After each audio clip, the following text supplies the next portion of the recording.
그리스도의 풍성하신 은혜와 사랑이 늘 함께 하시기를 바랍니다.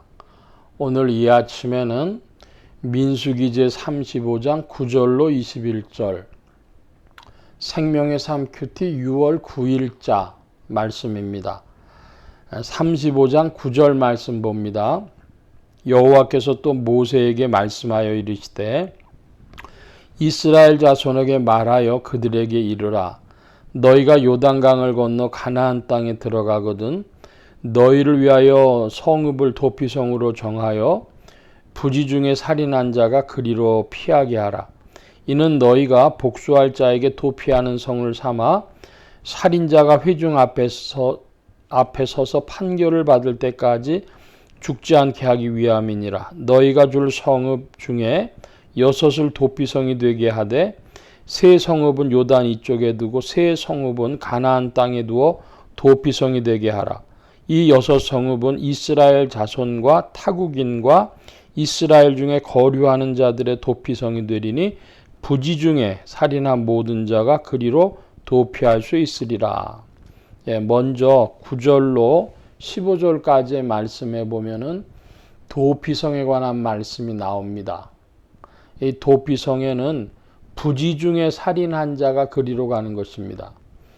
자기가 알지 못했는데 사람을 죽인 겁니다. 자기가 인식하지 못했는데 사람을 죽였습니다. 이 적절한 예가 될런지 모르겠는데요. 어미가 부지 중에 갓난아이를 죽이는 경우가 많이 있습니다. 그러니까 잠이 든 거예요.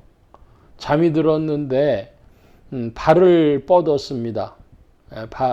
혹은 손을 얹었습니다. 그런데 그 어린아이가 그 갓난쟁이가 숨쉬기에는 그게 너무 무거워가지고 혹은 엄마랑 이렇게 맞붙어 있다가 코가 그 어미에게서 이렇게 눌려져가지고 코와 입으로 숨을 못 쉬어서 죽는 경우도 있고 그러죠. 어미가 전혀 바란 게 아닌데 자기의 의식과 상관없이 고의성과 상관없이 잠자는 사이에 그런 일이 벌어졌지 않습니까? 그렇게 부지 중에 알지 못하고 한 것입니다. 예를 들어서 사람이 물건을 던졌어요. 이제 쓸데없다고 해가지고 에이 하고 던졌는데 지나가던 사람이 그거를 맞아서 죽었다.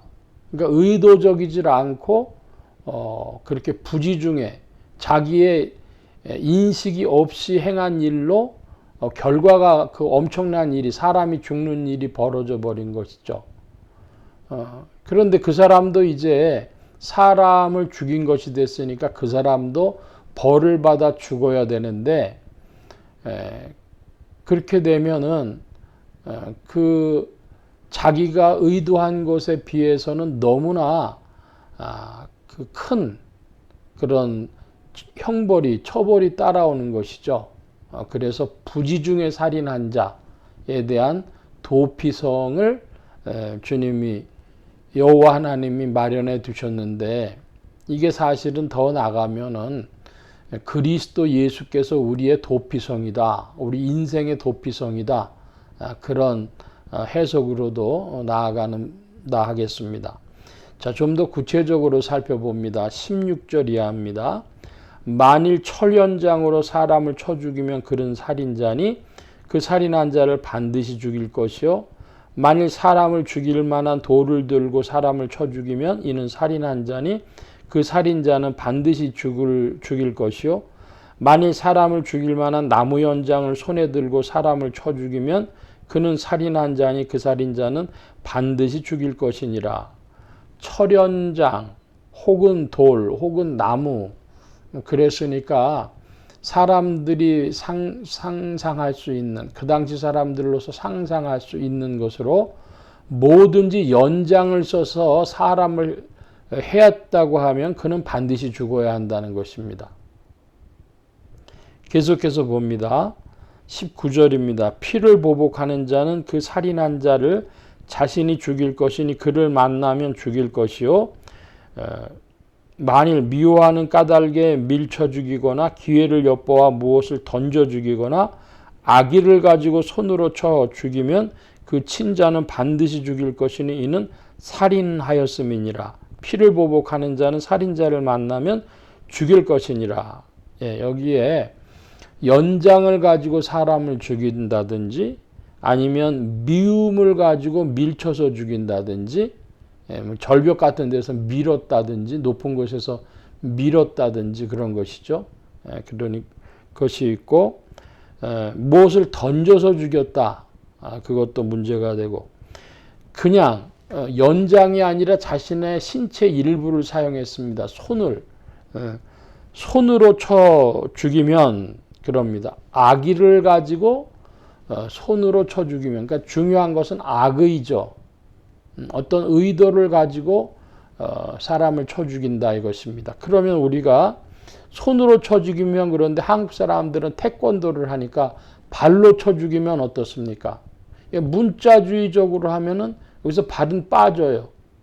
그럼 발로 쳐 죽이면은 살인자가 아닐까요? 그렇지 않죠. 중요한 것은 악의를 가지고 이것입니다. 그런 의미에서 이 성경에 보면은 이제 율법이라고 하는 모세를 통해서 주신 율법은 제사법이 있고 민법이 있고 시민법이 있고 또 도덕법이 있습니다. 시민법이 민법과 형법으로 나누어지는데 제가 조금 전에 말씀드린 아기를 가지고 손으로 쳐 죽이면 여기 하나를 더 보태서 아기를 가지고 발로 쳐 죽이면 발로 차 죽이면 하는 것을 그 발은 안 나왔어도 아기를 가지고라고 하는 것에서 연장을 가지든지 연장 없이 그 자신의 몸으로 하든지 뭘 던지든지 밀치든지 뭐든지 미워하는 것도 악의에 속하는 것이니까요. 악의를 가지고 어떤 의사를 가지고 사람을 죽인 자는 다 살인자다 하는 것입니다. 이런 것은 반드시 죽여야 되는데 문제는 사람 죽인 것은 사람으로 그 당사자로 말미암아서 그 당사자의 목숨으로 갚아야 된다는 것이죠. 자, 그런데 인류사에 보면 꼭 그렇지 않았죠. 신분이라는 게 있어서 높은 사람이 낮은 사람을 그 노예나 평민을 쳐 죽이면 그 사람 목숨값으로 안 갚습니다. 또 전쟁이 일어나 가지고 세계제 2차 대전이 끝난 후에 뉴런버그에서 독일군을 대상으로 전범 재판 열리고 도쿄에서 일본 군들을 대상으로 전범 재판 열렸는데 그때도 다 사형받고 죽은 건 아니에요.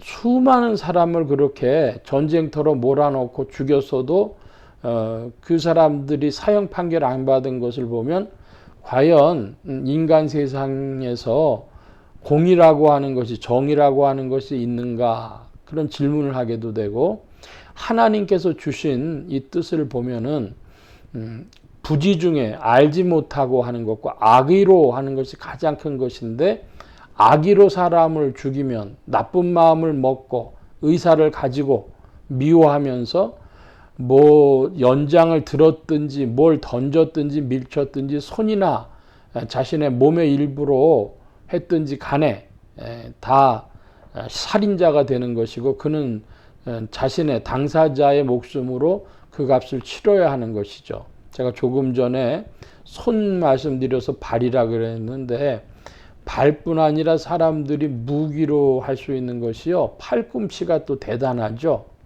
그래서 팔꿈치로 그 태권도나 이런 데 보면 팔꿈치로 사람을 타격하는 법도 있습니다. 제가 지금 이 말씀 드린 것은 성경을 읽을 때 우리가 법학개론이나 뭐 고등학교 때 사회 시간이나 이런 데 보면은 물리 해석을 하는데 법률 조항의 물리 해석을 하는데 확대 해석을 하기도 하고 축소 해석을 하기도 하고 하죠.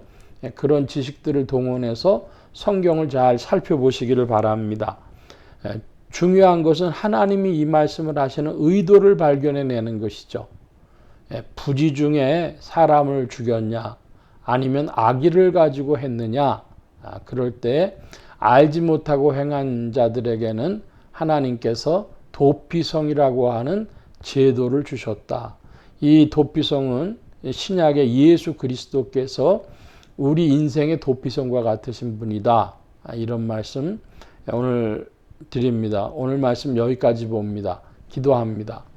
만복의 근원 되신 주님, 함께 하셔서 인생들에게 긍휼을 베푸심에 도피성으로 인생들에게 긍휼을 베푸신 주님께서 온 인류 가운데 예수 그리스도로 인생의 도피성이 되게 하신 줄로 믿습니다. 주의 이름을 더욱 의지해서 오늘도 인생들 가운데 주를 의지하며 죄인이 살 길이 오직 구주 예수임을 믿고 더욱 의지하고 주님의 성령이 이끄시는 대로 충성되이 의의 길로 복된 길로 바른 길로 나아가기를 사모하는 주의 일꾼들 되게 하여 주옵소서. 감사하며 의지하올 때에 예수 그리스도의 이름으로 기도하옵나이다. 아멘.